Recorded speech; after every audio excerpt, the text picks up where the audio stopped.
Assalamualaikum warahmatullahi wabarakatuh. Halo semuanya. Jumpa lagi dengan saya Chow Sing Sing, kurator dari podcast Horror Night Story. Halo, apa kabar semuanya? Semoga kalian semua baik-baik saja ya. Dan seperti biasanya pada malam hari ini saya kembali dan akan menghadirkan sebuah kisah mistis untuk kalian semua. Kisah mistis kali ini saya lanjutkan dari cerita yang tadi siang ya. Cerita tentang getih wangi atau darah wangi. Jadi maksudnya ini adalah cerita dari saksi atau korban pelaku pesugihan tumbal bayi yang terjadi di Jawa Barat. Oke, daripada kita berlama-lama, mari kita lanjutkan cerita dari Mas Restu Wira ini. Selamat mendengarkan. Tepat di malam hari, Ujang datang bersama istrinya.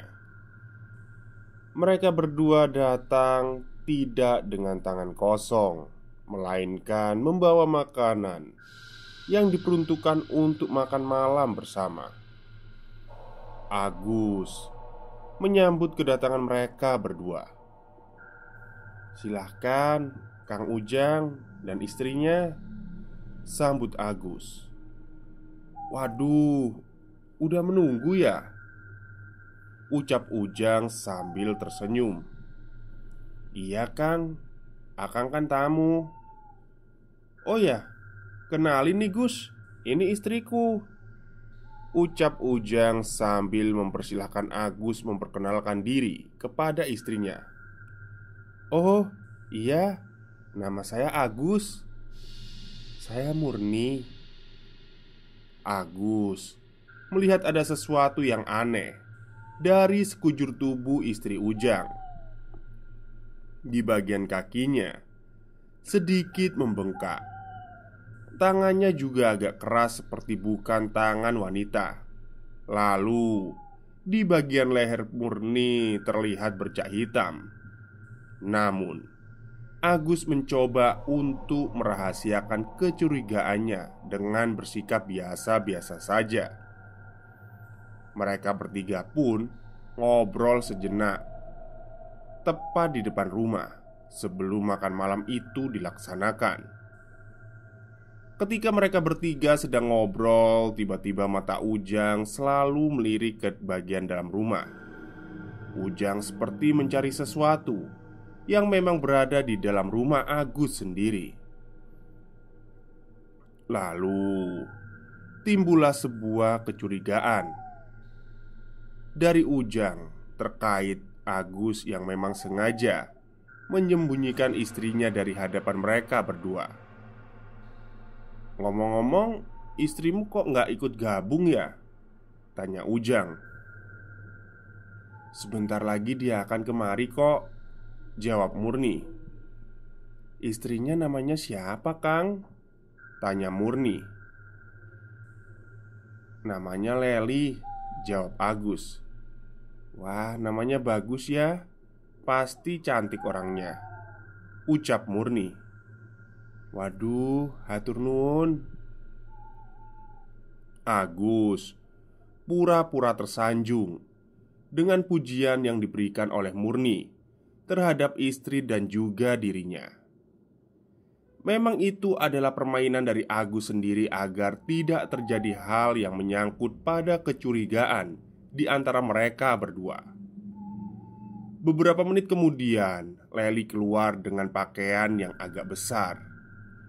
Leli keluar dengan sangat anggun sambil membawakan makanan dan juga minuman untuk Ujang dan istrinya.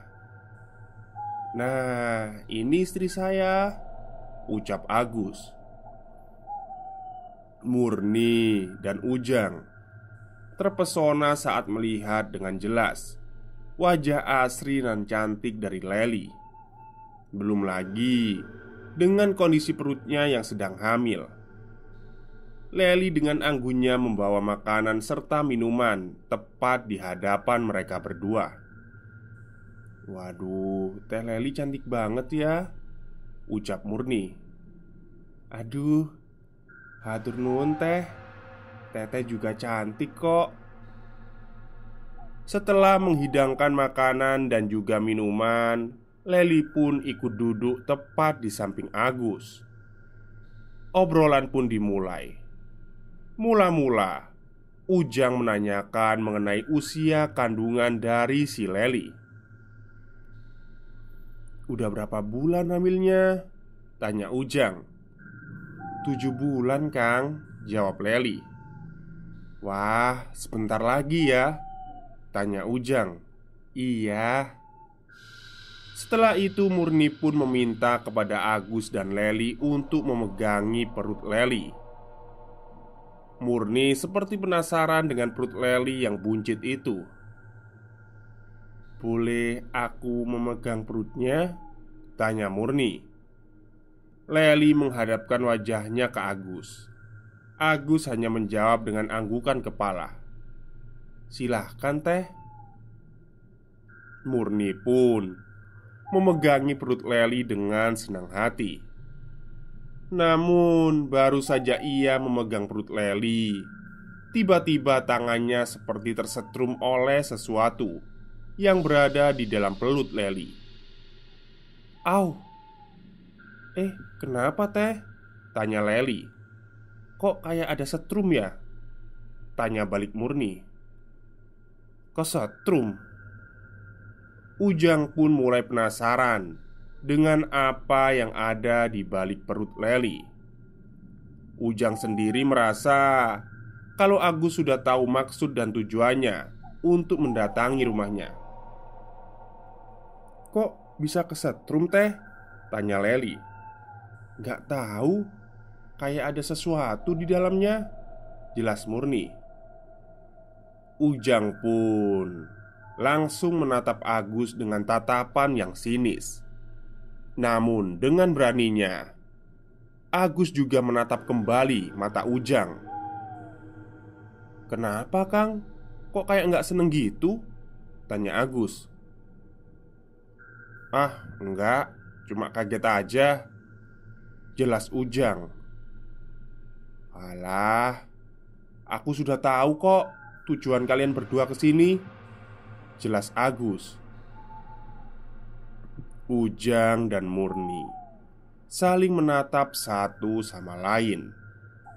Mereka berdua merasa malu ketika maksud dan tujuannya diketahui oleh tuan rumah. "Kalian ingin mengambil bayiku kan?" tanya Agus. Kenapa kamu berburuk sangka gitu, Gus?" tanya balik Ujang. Agus pun bangkit dari duduknya dan menatap Murni dengan tatapan yang tidak biasa. "Istrimu itu sudah beda. Aku tahu yang ada di dalam tubuh istrimu itu ada sosok lain." Mendengar hal itu, Ujang pun langsung memegangi tangan Murni. "Kamu jangan bikin fitnah ya, Gus. Aku tahu tiap hari kalian mengunjungi para warga yang sedang hamil. Lalu nantinya perut wanita yang sedang hamil akan dipegang. Keesokan harinya perut itu akan kosong, seperti menghilang begitu saja. Benar kan?" jelas Agus. Ujang yang mendengar itu merasa malu. Ternyata Agus sendiri telah menyadari langkah awal bagaimana ritual pengambilan bayi yang masih berada di dalam perut itu berlangsung.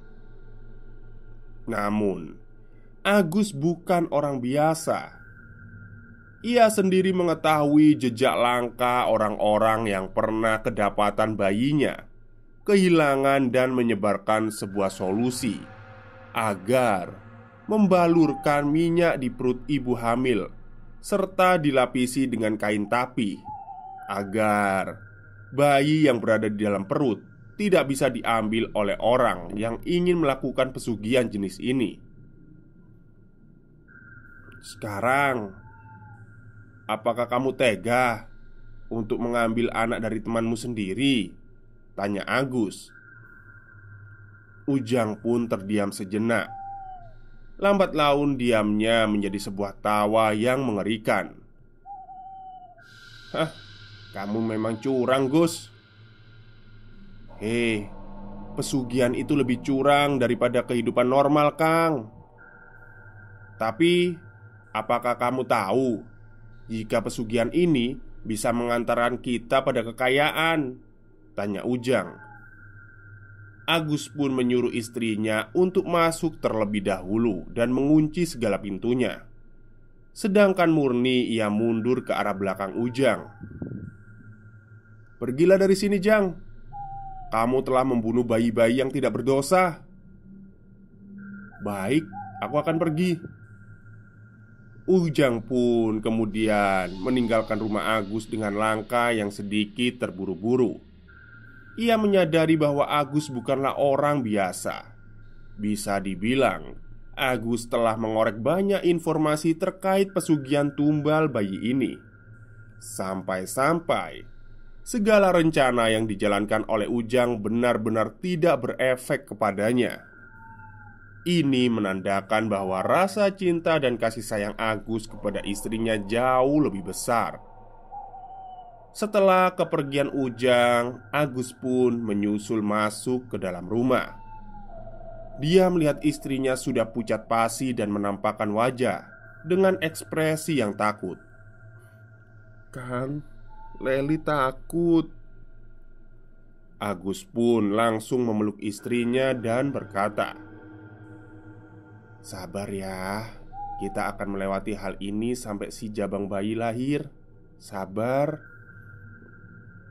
Setelah kejadian tersebut, Ujang tidak pernah lagi terlihat di tempat kerjanya.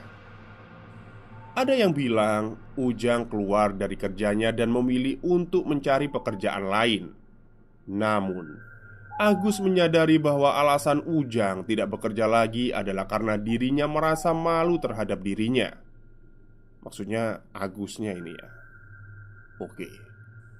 Hari berganti hari. Saat dimana usia kandungan Leli sudah menginjak 8 bulan, ada banyak pemberitaan terkait bayi yang menghilang secara tiba-tiba ketika masih dalam kandungan. Mereka meyakini bahwa ini adalah ulah dari pelaku pesugihan tumbal bayi.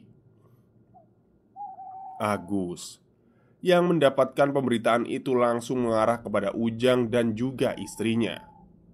Keduanya memang belum kapok walaupun sudah diketahui tindakannya oleh Agus. Total dalam semalam, jumlah bayi yang menghilang di desa sebelah sebanyak 5 orang. Namun ternyata korban bukan jatuh hanya kepada bayi-bayi saja. Ada banyak orang dewasa yang meninggal yang tak lain adalah calon bapak dari bayi itu. Hal ini terjadi ketika ada salah satu warga yang kedapatan suaminya meninggal dunia selepas menunggu sang istri sedang melahirkan. Namun, bersamaan dengan itu, bayi yang masih berada dalam kandungan pun juga ikut menghilang entah kemana. Atas kejadian itu muncul banyak ketakutan pada tiap warga sekitar. Keresahan itu pun membuat para warga di sekitaran desa berkumpul menjadi satu untuk menumpas pelaku pesugihan. Mengetahui hal itu, Agus mencoba untuk meluangkan waktunya untuk menjaga Leli, yang mana istrinya sendiri sedang hamil tua.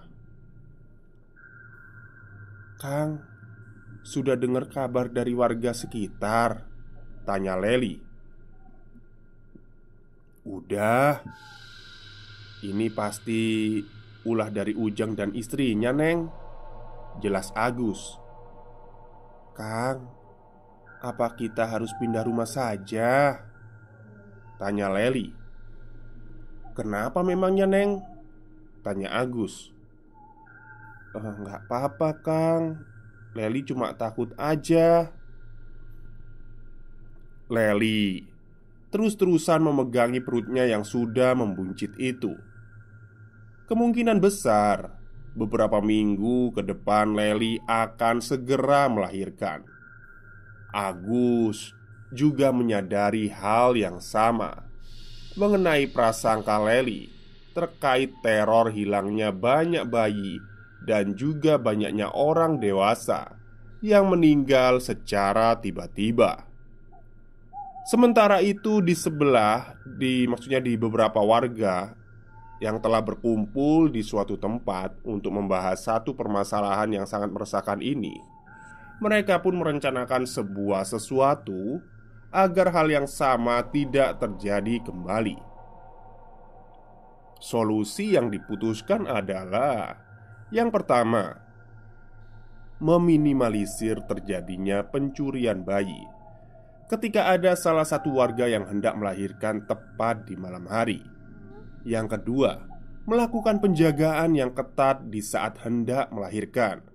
Dan yang ketiga, mengetahui dengan jelas dukun beranak yang akan dijadikan sebagai orang yang membantu dalam proses persalinan.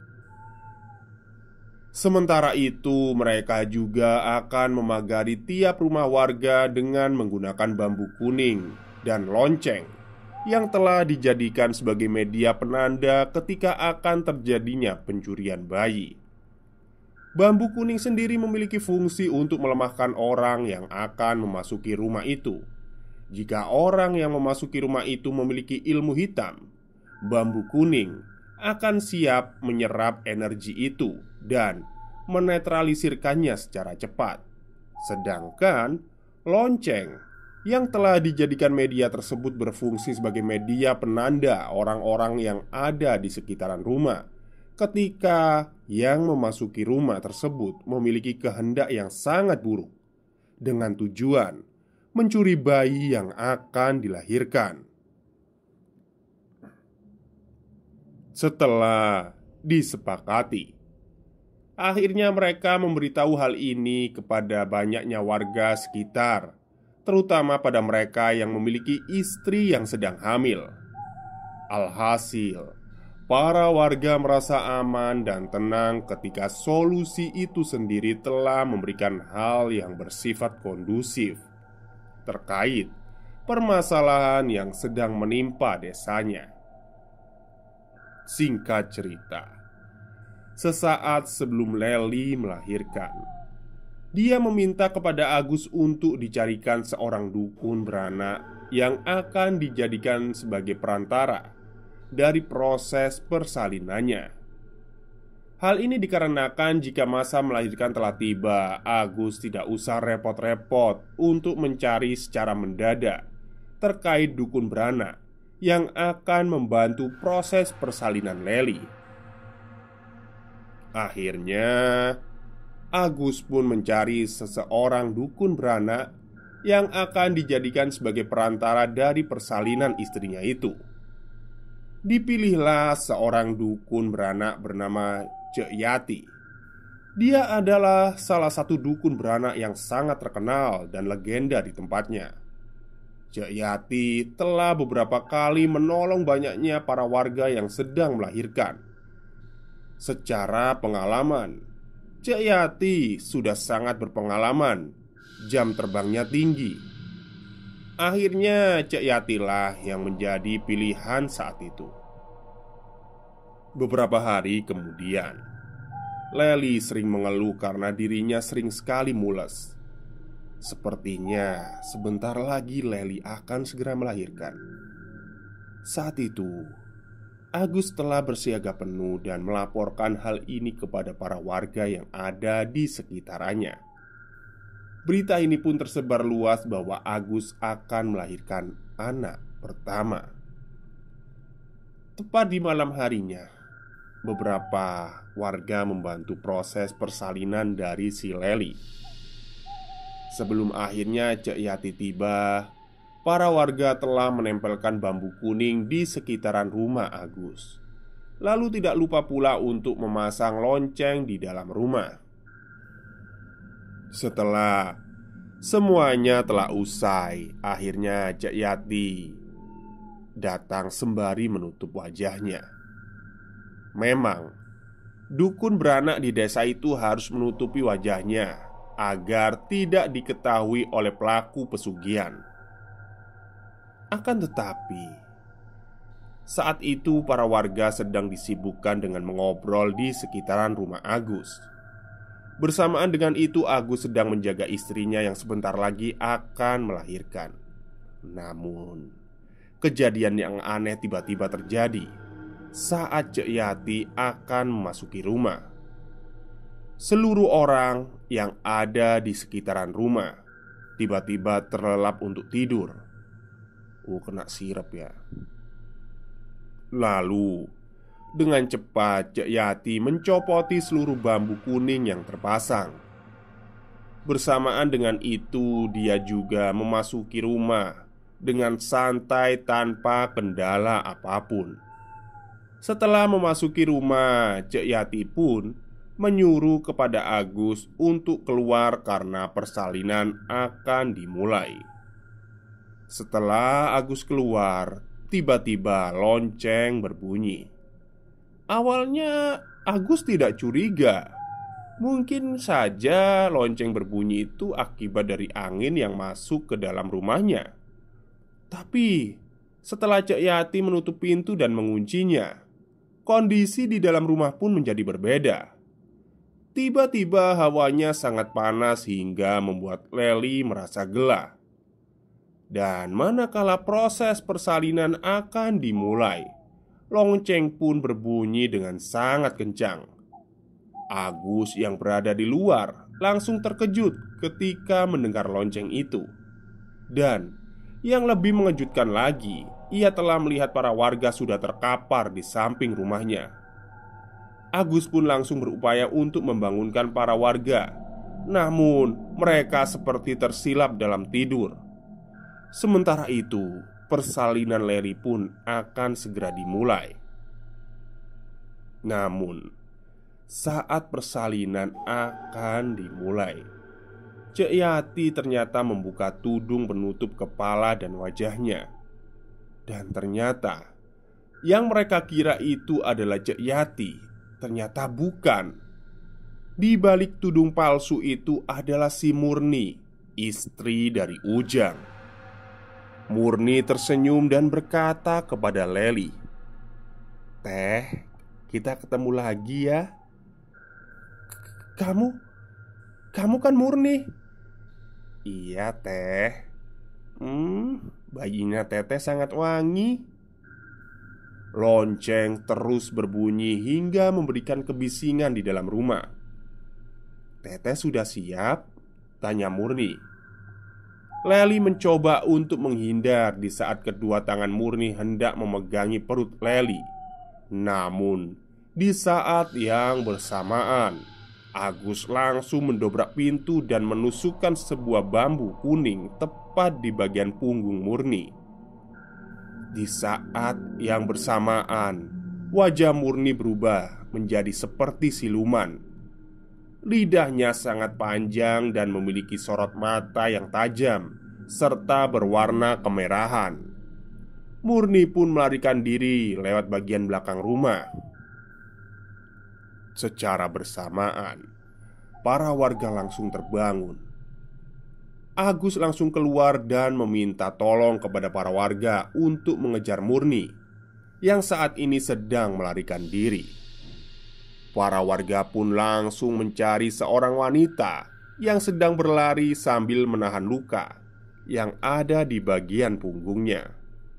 Lalu, karena sebentar lagi Leli akan melahirkan, Agus pun membawa Leli menuju ke dukun beranak lainnya. Agus membopong Leli dan mencari dukun beranak lainnya. Selama dalam perjalanan, Agus masih terpikirkan dengan munculnya si Murni. Ia berasumsi bahwa Murni menyamar sebagai Cek Yati, sedangkan Cek Yati masih berada di rumah. Akhirnya, Agus pun menuju rumah Cek Yati. Sesampainya di sana, Agus langsung mengetuk-ngetuk pintu rumah Cek Yati. Dan beruntungnya Cek Yati membuka pintu dengan wajah yang sudah memucat. "Loh, Cek, kenapa mukanya?" "Aduh, jangan banyak tanya. Istrimu ini sebentar lagi akan melahirkan. Bawa masuk." Agus pun membawa masuk Leli ke rumah Cek Yati. Sementara itu para warga terus mengejar Murni yang akhirnya masuk ke dalam rumah miliknya. Karena mengetahui Murni telah melakukan pesugihan, akhirnya para warga yang kesal membakar rumah Murni beserta seluruh isinya. Kebakaran itu menimbulkan keramaian banyak warga. Mereka berdatangan sembari bersorak bahagia karena Murni telah mati menjadi abu. Dan tepat saat itu juga Leli melahirkan anak pertama berkat bantuan dari Cek Yati. Akhirnya Agus menjadi satu-satunya warga yang berhasil menyelamatkan bayinya dari cengkraman tumbal pesugihan bayi. Dan nasib dari Murni sendiri, dia terbakar bersamaan dengan suaminya yang kala itu sedang melakukan ritual yang sama. Namun, atas saran warga, tubuh atau jasad dari keduanya yaitu Murni dan juga Ujang tidak boleh menyentuh tanah. Mereka dipercaya memiliki keilmuan lain yang mana mampu membangkitkan diri dan membalaskan dendam kepada para warga yang berada di sekitarannya. Selesai. Baik, itulah bagian kedua dari cerita Getih Wangi atau pelaku pesugihan tumbal bayi ya, yang ditulis oleh Mas Restu Wira. Sangat menegangkan ya, jadi ya kalau ada hal seperti itu terjadi di desa kita. Tapi mungkin kalau dalam daerah zaman sekarang ya, di perkotaan mungkin udah nggak ada ya kayak gini nih. Mungkin kebanyakan masih di daerah pedesaan gitu ya. Oke, mungkin itu saja cerita untuk malam hari ini. Semoga kalian suka. Selamat malam dan selamat beristirahat.